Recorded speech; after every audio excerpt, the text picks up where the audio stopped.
Hello दोस्तों। तो स्वागत है आपका हमारे चैनल फोन स्टडी में। तो दोस्तों आज हम लोग जो चीज पढ़ने वाले हैं वो है ऑक्सीजन साइकिल।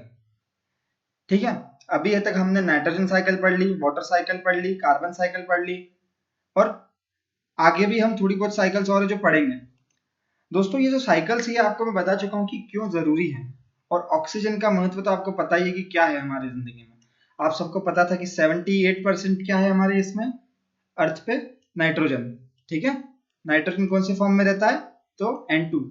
उसके बाद 21% हमारे इसमें क्या है? तो ऑक्सीजन। ऑक्सीजन किस फॉर्म में है एटमॉस्फेयर में? तो O2। और बाकी बचा जो 1% है वो क्या है? वो है अदर गैसेस, और उसमें क्या हो गया? CO2, ऑर्गन आर्गन वगैरह, ये सब गैसेस जो है वो इसमें है। ठीक है।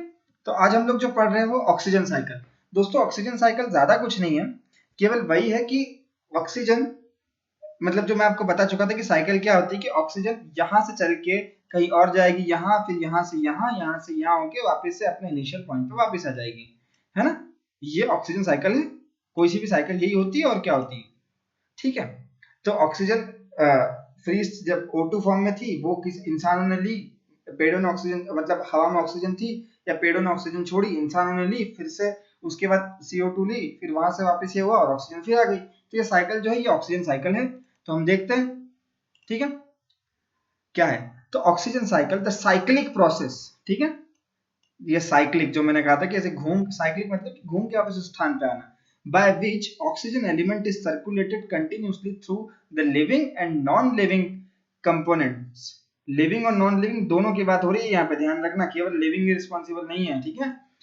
Of the biosphere constitute oxygen cycle. ठीक है। कि एक ऐसी प्रोसेस जिसमें ऑक्सीजन सर्कुलेट हो रही है किसके बीच में? लिविंग और नॉन लिविंग कंपोनेंट के बीच में। उस और क्या सर्कुलेट हो रहा है? ऑक्सीजन। तो उसको क्या बोल दिया अपन ने? Oxygen cycle. देखो साइकिल वो जो पूरे घूम रहा है, इनिशियल पोजीशन से घूम के वापस से फाइनल पे जाके इनिशियल पे फिर आ रहा है। ठीक है। अब कोई सा भी वर्ड आगे जोड़ दो, ऑक्सीजन तो ऑक्सीजन साइकिल हो गई, नाइट्रोजन तो नाइट्रोजन साइकिल हो गई। ठीक है। देखो ये खेलता मस्त हंसमुख आदमी खड़ा है यहाँ पे, है ना। अभी खुद खुश है बहुत यहाँ पे, इतना दिल्ली दिल्ली में नहीं है ये, वरना बहुत पोल्यूशन होता है, इतना खुश नहीं रहता, मुंह पे मास्क होता है इसके। तो ठीक है, वो सब अलग बात है। तो फोटोसिंथेसिस है। ठीक है। फोटोसिंथेसिस, पेड़ ने क्या करा कि पेड़ ने CO2 ली, है ना, हमसे, और ऑक्सीजन दी हमको। हमने क्या करा? ऑक्सीजन ली पेड़ से और CO2 दी। तो ये जो प्रोसेस है साइक्लिक प्रोसेस चल ही रही है कंटिन्यूसली। इसलिए हम बहुत मतलब पेड़ हमारे लिए बहुत जरूरी है, वरना अगर पेड़ नहीं होंगे तो इकलौती एकमात्र ऐसी चीज है जो हमें ऑक्सीजन देती है। अगर धरती से पेड़ खत्म हो जाएंगे तो ऑक्सीजन कहाँ से आएगी? आप खुद बताओ। ये जो आर्टिफिशियल ऑक्सीजन बनती है ये बहुत महंगी बनती है दोस्तों, और ये बहुत ही महंगी, और ये लाइफ कुछ समय तक आपको लाइफ सपोर्ट दे सकती है, पर ये आपकी जिंदगी भर काम नहीं आ सकती पेड़। इसलिए पेड़ बहुत जरूरी है।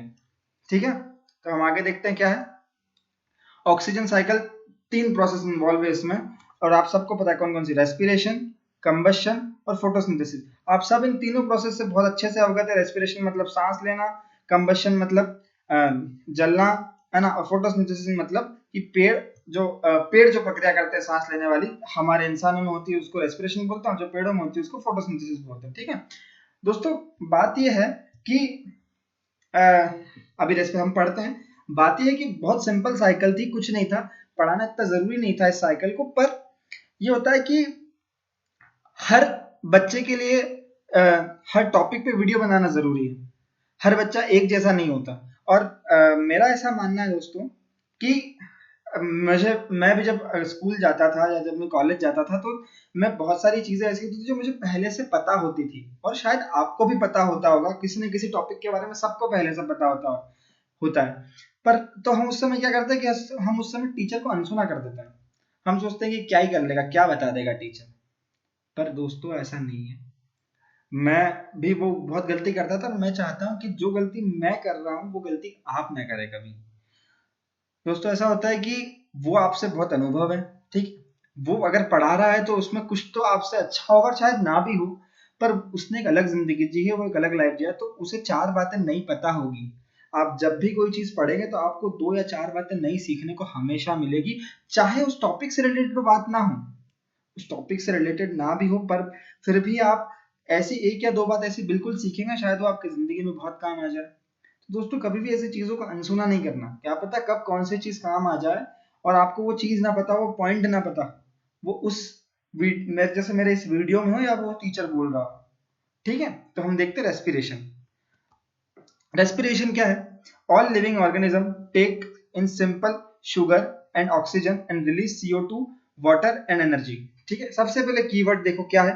तो हम क्या कर, हर लिविंग ऑर्गेनिज्म मतलब हर जिंदा आदमी क्या करता है, शुगर लेता है, ठीक है, ग्लूकोज मतलब C6H12O6 है ना, और ऑक्सीजन लेता है, और बाय प्रोडक्ट में क्या देता है भैया, तो CO2, वाटर और एनर्जी।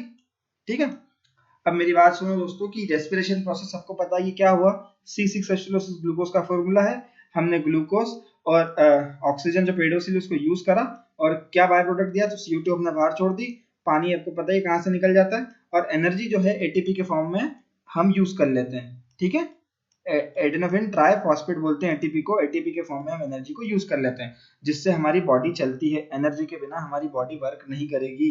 ठीक है, और ऑक्सीजन की हमारी सबसे रिक्वायरमेंट ये है, सांस लेने के लिए ऑक्सीजन जरूरी है, क्योंकि हमारे ब्लड में हेमोग्लोबिन होता है, और ऑक्सीजन ही है जो ऑक्सीजनेटेड ब्लड आर्टरी से पहुंचाता है।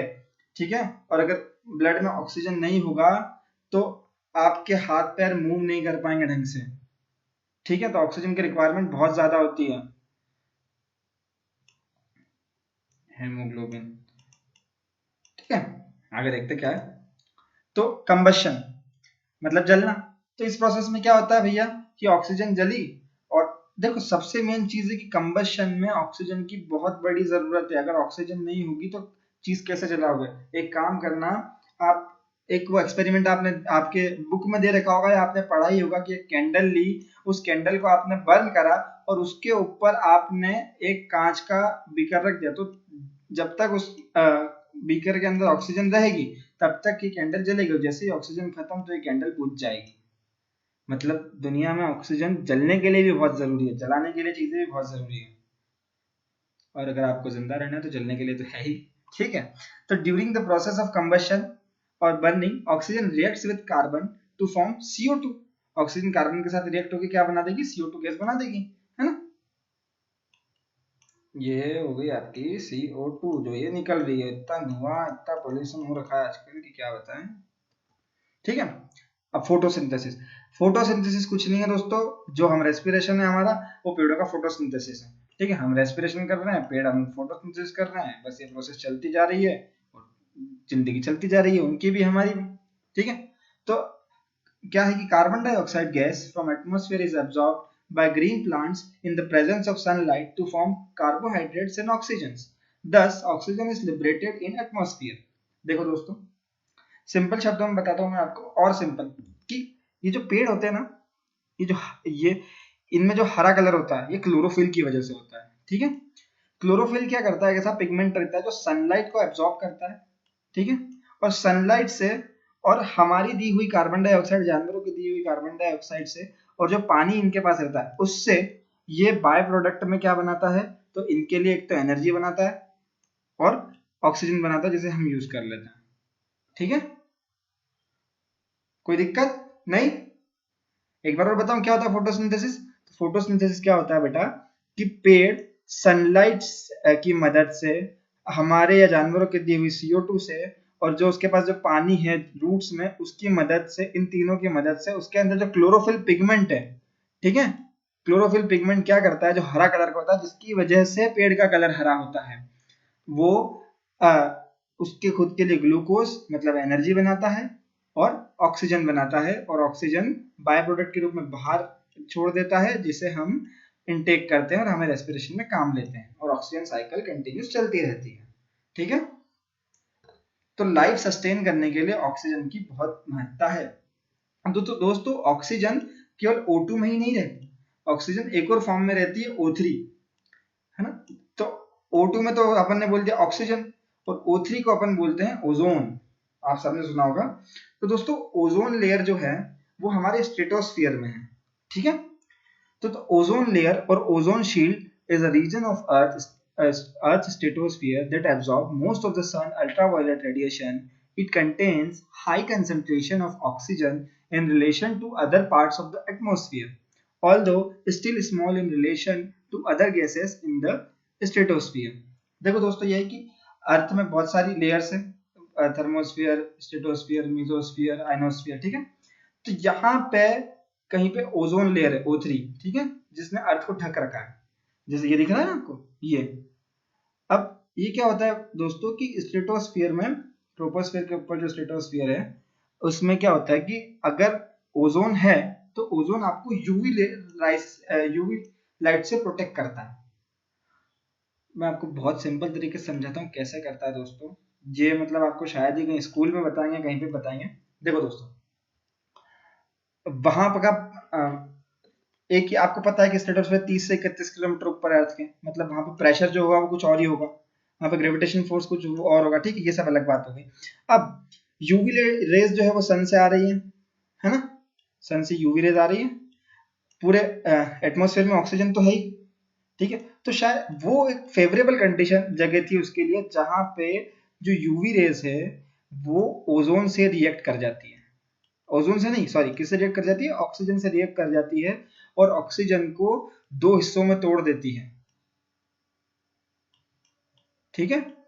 और इसका एक हिस्सा, क्योंकि और कोई गैस तो है मतलब वो इसका एक हिस्सा जो है वो O2 के साथ कंबाइन होके क्या बना लेता है, O2 के साथ कंबाइन होके क्या बना लेता है, O3, है ना।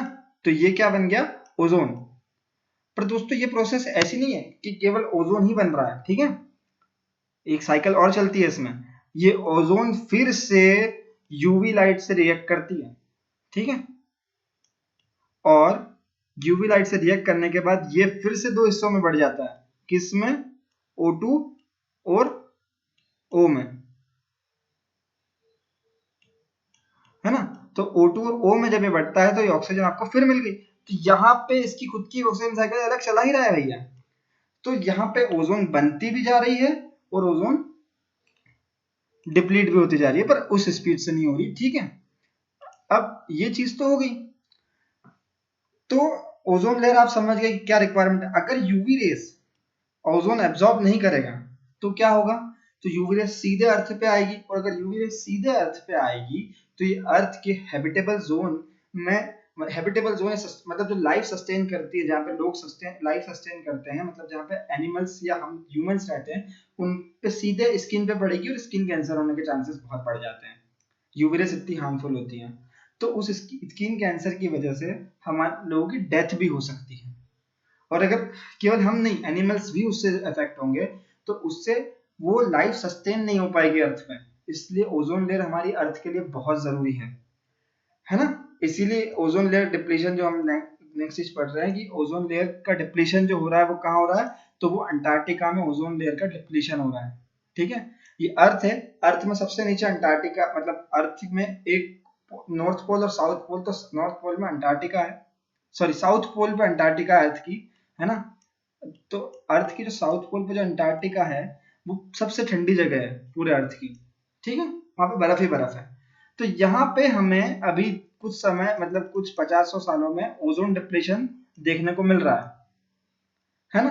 तो उससे क्या हो रहा है कि वहां तो चलो लोग नहीं रहते, तो वहां पे यूवी रेस जो है वो सीधे नीचे आ रही है, वो होल जो है ओजोन होल वो धीरे धीरे धीरे धीरे साल दर साल बढ़ता जा रहा है। या आप एनसीईआरटी की बुक में डायग्राम भी देख सकते हैं, ऐसा ही कुछ डायग्राम 1985 और 1990 और कुछ 2008-10 के लगभग कुछ ऐसे ही होल्स दे रखे हैं उसमें। एक चीज और मैं बताता हूँ, एक फैक्ट है कि अंटार्कटिका जो है वो एक इकलौता ऐसा कॉन्टिनेंट है जो साइंस को डेडिकेट किया हुआ है, मतलब वो किसी भी देश की प्रॉपर्टी नहीं है, वहां पे आप रिसर्चेस कर सकते हो, सब कुछ कर सकते हो, इंडिया का भी वहां पर रिसर्च सेंटर है, ठीक है। और अब एक था जो बंद हो गया, इंडिया ने फिर दूसरा भी खोल दिया, और क्योंकि हमारा बर्फ में ढक गया था तो कुछ साल फिर हमने उसको बंद रहने दिया, और फिर हमने वापस से नया रिसर्च सेंटर खोल लिया। अलग बातें हैं वैसे ये, पर मैंने सोचा बता दूं, मैं अंटार्कटिका की बात निकली है तो। और ये आप पढ़ लेते हैं हम लोग कि क्या लिखा है। Ozone depletion consist of two related events observed since the late 1970s study lowering of about 4% in the total amount of ozone in Earth's atmosphere and a much larger springtime decrease in the stratospheric ozone around Earth's polar regions. The latter phenomena is referred as ozone hole. दोस्तों एक और चीज है, ठीक है, ये तो हो गया। एक और चीज है कि ओजोन होल हुआ कैसे, ठीक है। तो हम सबसे एक जो मेन कारण है वो हम ही है इसके, और उसमें है कि हम CFC मतलब होता है दोस्तों क्लोरोफ्लोरोकार्बन। क्लोरोफ्लोरोकार्बन मतलब इसमें क्या है, क्लोरीन और फ्लोरीन। तो दोस्तों क्लोरीन और फ्लोरीन जो है वो एक स्टेबल कंपाउंड है, और वो बहुत हाईली रिएक्टिव भी है, और वो जब एटमॉस्फेयर में जाते हैं तो ऑक्सीजन से रिएक्ट कर जाते हैं और एक स्टेबल कंपाउंड बना लेते हैं, ठीक है। तो अगर यहाँ पे मैं ऑक्सीजन से रिएक्ट करूंगा तो एक इसके ऑक्साइड बन जाएंगे, तो O3 तो घट गया, और अगर O3 कम होता जाए तो O3 की चीजें कम होती जाएगी, तो यहाँ पे होल होता जाएगा। और ये CFC कहाँ से निकलता था, ये पहले फ्रिज और AC में से निकलता था सबसे ज्यादा। तो अब तो वैसे सरकार ने सब बैन कर दिया, और इसीलिए बहुत सारी समिट्स होती है आजकल की, ग्लोबल अर्थ समिट हो रही है, ये हो रही है कि दुनिया को फिर से बचाया जा सके, मतलब वरना अगर ऐसे ही चलता रहा तो दुनिया बहुत तेजी से खत्म हो जाएगी। तो आप भी ध्यान रखें, पेड़ भी बहुत ज्यादा से ज्यादा लगाएं, इससे ऑक्सीजन बहुत ज्यादा रहे और लाइफ बहुत सस्टेन होने के चांसेस बहुत ज्यादा रहे, और बहुत लंबे समय तक हम वो रहे, ठीक है। तो दोस्तों आशा करता हूँ कि आपको ये वीडियो पसंद आई होगी। और दोस्तों अगर आपको कुछ भी डाउट हो, कुछ भी जरा सा भी, तो आप कमेंट सेक्शन में लिखें। मैं वादा करता हूँ कि आपका हर एक डाउट क्लियर होगा।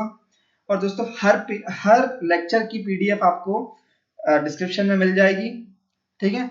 और अगर आपको कोई भी रिक्वायरमेंट हो कि आपको ये पढ़ना है या कुछ और करना है, कोई और टॉपिक पे वीडियो बनवाना चाहते हो, तो आप कमेंट बॉक्स में मेंशन जरूर करें। हम लोग कोशिश पूरी करेंगे कि वो चीज़ आपको पढ़ाई जाए। वैसे तो मैं हर एक चीज़ कवर कर रहा हूँ उस टॉपिक से रिलेटेड, पर फिर भी अगर कुछ छूट रहा है या आपको कोई और टॉपिक समझना है, कुछ भी करना है, तो आप बस मेंशन करें। हम लोग उसके लिए आपको बहुत सिंपल फॉर्म में वो चीज़ समझाएंगे और उसके लिए आपको वीडियो लेके आएंगे। तो थैंक यू दोस्तों, लाइक और सब्सक्राइब जरूर कीजिएगा। जय हिंद।